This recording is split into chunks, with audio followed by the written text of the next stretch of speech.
Self-care starts with us taking care of our mental health. Ignoring our mental health is like taking a car to the car wash and never actually changing the oil. It's not something we should be embarrassed about, just like we're not embarrassed to go to a dentist or a doctor. So we shouldn't be embarrassed to go to a mental health professional for our mental health needs. A simple way we can practice mindfulness, which can help us with our mental health, is throughout the day, take 10 deep breaths and take a moment to feel grateful for something positive happening in our life. And this is something you can do at your desk during the workday. Your mind is very much like your body. Feed it a healthy level of thoughts, food, exercise and sleep, and it will carry you through the good times as well as over the hurdles life puts in front of you. Don't compare yourself to others. The only person you should measure yourself against is you.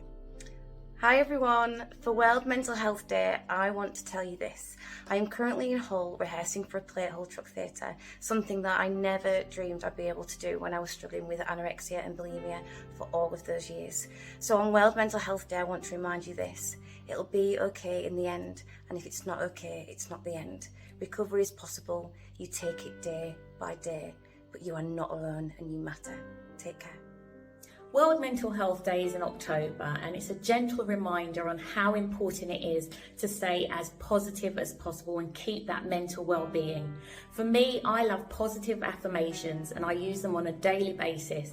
I often share them with family and friends just to give them that extra lift, and it always sets me up for the day, the week, and honestly, it makes such a difference.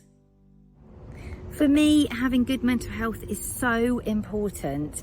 Whether I decide to take a bit of time out in the sunshine, sit in my garden or head to the park like I have today, just being outside, the birds singing, the sun shining, it just really helps me reset myself. Whether I'm feeling a bit sluggish, always on the days when I really don't feel like going for a walk, I always feel so much better when I have done. So even if it's heading to the park, which I really enjoy with the children, or taking the dogs out for a walk, I just find it so important to get that fresh air. So when it comes to mental health and well-being, I think our environment really does influence our mindset.